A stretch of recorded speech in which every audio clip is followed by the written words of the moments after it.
नमस्कार, मैं महासिंह, सहायक आचार्य अर्थशास्त्र, राजकीय महाविद्यालय गुड्डा बाड़मेर। तो विद्यार्थियों, अपने आज बात करेंगे मुद्रा प्रमाण सिद्धांत की कैम्ब्रिज व्याख्या की। इसी मतलब जो मुद्रा प्रमाण सिद्धांत है उसी को कंटिन्यू रखते हुए इससे पहले के वीडियो में अपनों ने चर्चा की थी फिशर के मुद्रा प्रमाण सिद्धांत की। आज अपने चर्चा करेंगे मुद्रा प्रमाण सिद्धांत की कैम्ब्रिज व्याख्या की। तो Cambridge version of quantity theory of money, इसे कैम्ब्रिज मुद्रा प्रमाण सिद्धांत का कैम्ब्रिज समीकरण, नगद कोष संबंधी प्रमाण सिद्धांत अथवा नगद संचयन दृष्टिकोण आदि विभिन्न नामों से पुकारा जाता है। मुद्रा प्रमाण सिद्धांत को विकसित करने का श्रेय वो मार्शल, पिगू, कैनन, हार्ट्रे तथा रॉबर्टसन आदि को जाता है। तो अपनों ने जो फिशर ने मुद्रा प्रमाण सिद्धांत का जो सिद्धांत दिया है उसमें वो मुद्रा का जो कार्य मानता है वो मात्र एक प्रकार से लेन देन के लिए मुद्रा का कार्य मानता है। लेन देन के उद्देश्य से मुद्रा का मतलब कार्य है जो है। पर जो कैम्ब्रिज व्याख्या है वो मुद्रा का जो मांग है वो कहते हैं संचय के लिए होती है। मुद्रा का लोग संचय करते हैं ताकि वो अपनी ज़रूरतों को पूरा कर सकें। पास में अपने पास नकद में रुपया रखते हैं, पैसे रखते हैं, ताकि जब भी उनकी कोई ज़रूरत हो तो वो तत्काल उसकी पूर्ति कर सकें। इस प्रकार से जो कैम्ब्रिज दृष्टिकोण है वो इस आधार पर टिका हुआ है। कैम्ब्रिज दृष्टिकोण इस पर जोर देता है कि मुद्रा की मांग उसके संचय के लिए होती है, ना कि केवल लेन देन के लिए। जो कि फिशर कहता था मुद्रा की मांग उसके लेन देन उद्देश्य के लिए होती है। पर ये जो कैम्ब्रिज व्याख्या इस पर स्ट्रेस देती है, जोर देती है कि मुद्रा की मांग संचय के लिए होती है। तो इसके बारे में अपने विस्तार से चर्चा करते हैं। मुद्रा प्रमाण सिद्धांत की कैम्ब्रिज व्याख्या। मुद्रा प्रमाण सिद्धांत की फिशर द्वारा दी गई व्याख्या मुद्रा की उस मात्रा से संबंधित है जो कि एक समय अवधि में विनिमय माध्यम के रूप में काम आती है या लेन देन के माध्यम के रूप में काम आती है, जबकि कैम्ब्रिज व्याख्या मुद्रा की उस मात्रा से संबंधित है जो लोग किसी समय बिंदु पॉइंट ऑफ टाइम पर अपने पास नकद रूप में रखना चाहते हैं। तो ये जो दो लाइनें हैं इसी से अपने को डिफरेंस पता चल गया फिशर के मुद्रा प्रमाण सिद्धांत में और मुद्रा प्रमाण सिद्धांत की जो कैम्ब्रिज व्याख्या, इन दोनों में अंतर। फिशर तो मुद्रा का जो मेन कार्य है वो मानता है विनिमय का, पर जो कैम्ब्रिज है अर्थशास्त्री हैं वो मुद्रा का कार्य मानते हैं इसके संचयन को। तो प्रोफेसर मार्शल के शब्दों में प्रत्येक समाज में लोग अपनी आय के निश्चित भाग को चलन मुद्रा के रूप में जमा करना उपयोगी समझते हैं। चलन मुद्रा के रूप में प्रसाधन जमा करने से उन्हें हानि भी होती है क्योंकि द्रव्य बेकार पड़ा रहता है और कोई भी आय उत्पन्न नहीं होती है। तो इसमें मार्शल कहता है कि जो कैम्ब्रिज व्याख्या है वो इस पर जोर देती है कि लोग मुद्रा को नगद के रूप में, संचय के रूप में रखते हैं, पर इसका उनको एक नुकसान उठाना पड़ता है क्योंकि जो पैसा उनके पास खुद के पास हाथ में है, नगद है, तो वो किसी भी उत्पादक कार्य में काम नहीं आता। वे उसको जो लॉस उठाना पड़ता है उनको, क्योंकि अगर वही पैसा अगर बैंक में कहीं FD करा दें, जमा करा दें तो उसको उनको इंटरेस्ट मिलेगा, और अगर वही पैसा वो कहीं ज़मीन प्रॉपर्टी खरीद लें या कहीं इन्वेस्टमेंट कर दें, कोई रोज़गार स्टार्ट करें तो उसमें उनको आमदन होती है। पर नगद संचयन सिर्फ दैनिक लेन देन की आवश्यकताओं के लिए या अपनी पूर्ति के लिए जो लोग पैसा अपने पास नगद में रखते हैं तो उनको एक ये लॉस उठाना पड़ता है कि वो जो उस पैसे से आमदनी होती है उससे वो वंचित रहते हैं। अब कैम्ब्रिज व्याख्या की कुछ विशेषताएं हैं जिन्हें आधारभूत विशेषताएं कहते हैं। समाज में आय का कुछ भाग नगद कोष में रखा जाता है। फिशर ने जहां मुद्रा का कार्य केवल विनिमय माध्यम के रूप में बताया है, वहीं कैम्ब्रिज अर्थशास्त्रियों ने फिशर के इस दृष्टिकोण की आलोचना कर स्पष्ट किया कि मुद्रा की मांग उसके संचयन के लिए की जाती है ताकि संचयकर्ता अपनी दैनिक आवश्यकता की पूर्ति कर सके। अब प्रोफेसर कैनन ने इसको स्पष्ट किया है, जिस प्रकार मकान की वास्तविक मांग मकान के रहने वालों की होती है, न कि मकान को खरीदने बेचने वालों या इनका व्यवसाय करने वालों को, उसी प्रकार मुद्रा की वास्तविक मांग वह है जिसे मनुष्य अपने खर्च चलाने के लिए अपने पास रखते हैं।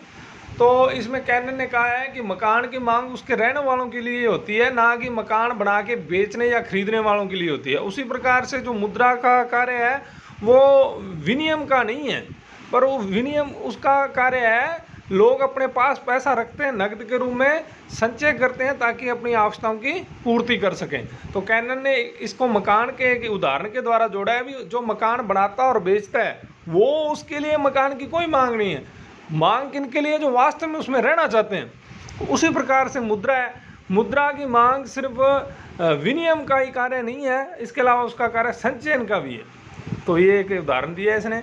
अब दूसरी विशेषता क्या है, मुद्रा की मांग लोगों की तरलता, वरीयता, तरलता पसंदगी पर निर्भर करती है।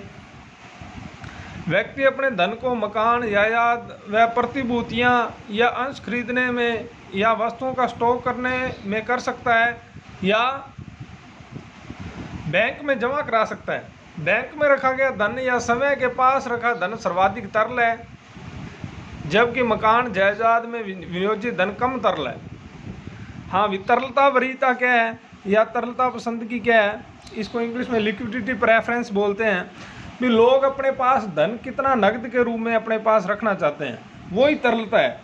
तो तरलता भी अलग अलग, धन की तरलता भी अलग अलग है। जो नकद आपके हाथ में है, कैश इन हैंड है, वो सबसे ज़्यादा तरल है। कहने का मतलब जब आपको कोई भी कार्य करना है या कोई चीज़ खरीदनी है, आप हाथों हाथ उसको दे के और वो वस्तु खरीद लोगे। इसके अलावा जो धन बैंक में जमा पड़ा है, वो जो आपके हाथ में नकद है उसकी तुलना में थोड़ा कम तरल है, क्योंकि आप बैंक में जाओगे, पैसा निकालोगे। तो इसी प्रकार से ज़मीन जायदाद में आपने इन्वेस्ट किया, वो उसकी तुलना में कम तरल हो गया। और कोई प्रतिभूति या वो खरीद ली, वो भी कम तरल होगी, क्योंकि आप कोई अगर मकान में पैसा या ज़मीन में लगा दिया तो आपको अब नकद की ज़रूरत है, तो आपको बेचने में टाइम लग जाएगा, तो वो कम तरल हो गया। तो जैसे नकद पैसा आपके हाथ में, वो ज़्यादा तरल है।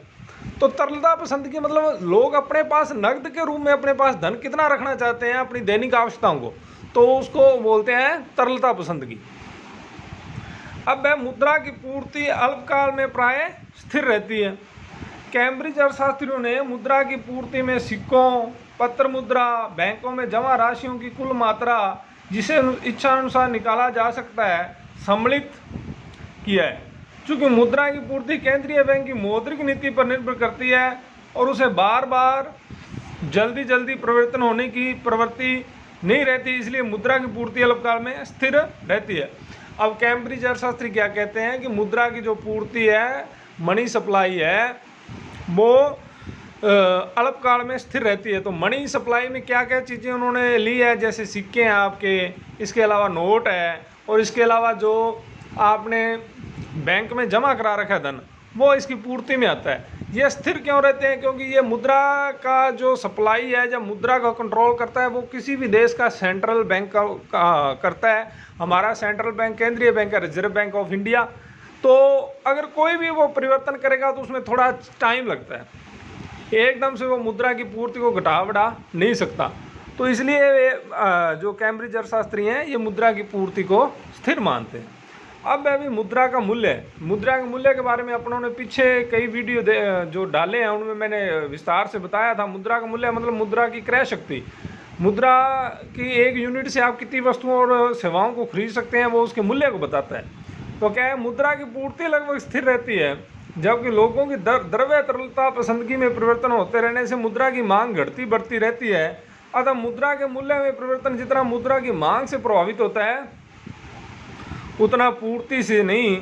अतः मुद्रा के मूल्य निर्धारित करने में मुद्रा की मांग का अधिक प्रभाव पड़ता है। आपको पता है, जो कोई भी वस्तु का कोई भी है, यहाँ तो मुद्रा के मूल्य की बात हो रही है, किसी वस्तु की का कीमत या सेवा की कीमत का निर्धारण होता है तो उसकी मांग और पूर्ति के द्वारा होता है। तो यहाँ पर इन्होंने क्या लिया है, पूर्ति को तो स्थिर माना है। तो पूर्ति अगर स्थिर है तो मूल्य में मुद्रा का मूल्य जो डिसाइड होगा वो मुद्रा की मांग पर ही डिपेंड करेगा। अगर मुद्रा की मांग ज़्यादा होगी तो उसका मूल्य उसी हिसाब से कम होगा, और अगर मुद्रा की मांग कम है तो उसका मूल्य ज़्यादा होगा।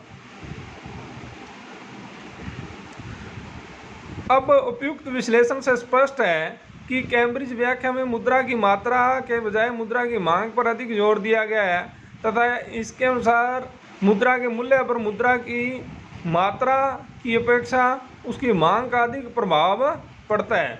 इसलिए कुछ लेखकों ने इसे मुद्रा का मांग सिद्धांत भी कहा है। अब है 5वां नंबर बिंदु इसकी विशेषताओं का, मुद्रा की तरलता पसंदगी को प्रभावित करने वाले घटक। मुद्रा की जो लिक्विडिटी प्रेफरेंस है उसको कौन कौन से तत्व प्रभावित करते हैं। तो पहला जो है वो है आय प्राप्ति की अवधि। भी आपको जो इनकम मिलती है वो उसकी अवधि क्या है। भी आपको अगर पैसा है या आपकी आमदनी है महीना के बाद मिलती है, 6 महीने के बाद मिलती है या साल के बाद मिलती है, तो इसका टाइम पीरियड मिलने का जितना लंबा होगा उतनी ही आप मुद्रा की तरलता की पसंदगी आपकी ज़्यादा होगी, आप नकद पैसा ज़्यादा अपने पास रखोगे।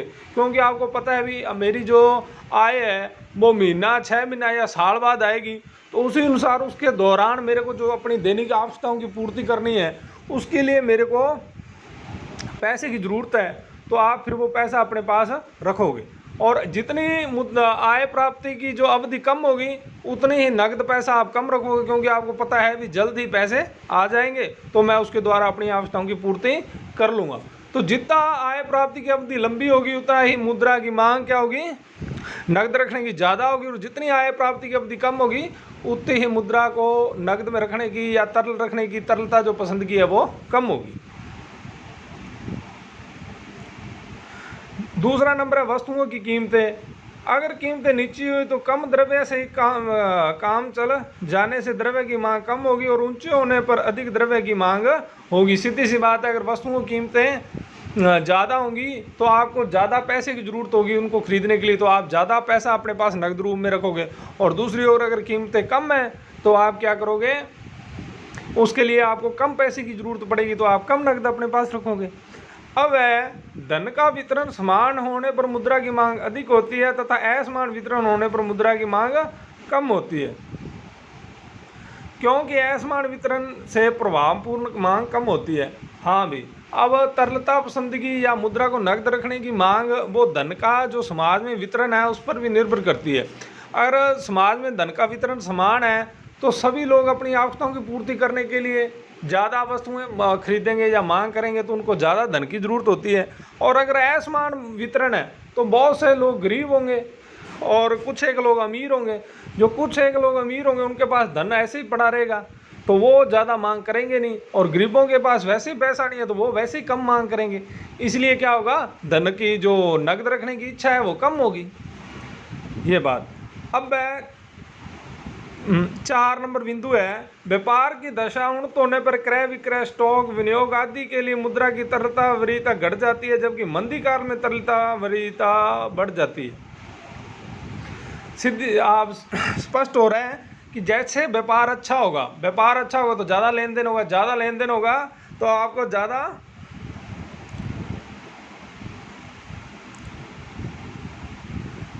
धन मतलब ज़्यादा लेन देन होगा तो आपके पास पैसा वैसे ही बहुत होगा मार्केट में, तो वो इतना ज़्यादा मुद्रा की मांग नहीं करोगे। जबकि मंदी काल में तरलता वरीयता बढ़ जाती है। मंदी काल में क्या होगा, लोग पैसा इन्वेस्ट नहीं करेंगे तो वो पैसा वैसे ही बेकार पड़ा रहेगा, तो वो अपने पास ही रखेंगे।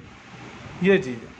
अब है 5वां, लेन देन की आदत में चेक उधार लेन देन में वृद्धि हो जाए तो तरलता पसंदगी कम हो जाएगी और मुद्रा की मांग घटेगी। इसके विपरीत तरलता वरीयता बढ़ेगी। हाँ, अगर लेन देन आप किससे करते हो, चेक के द्वारा करते हो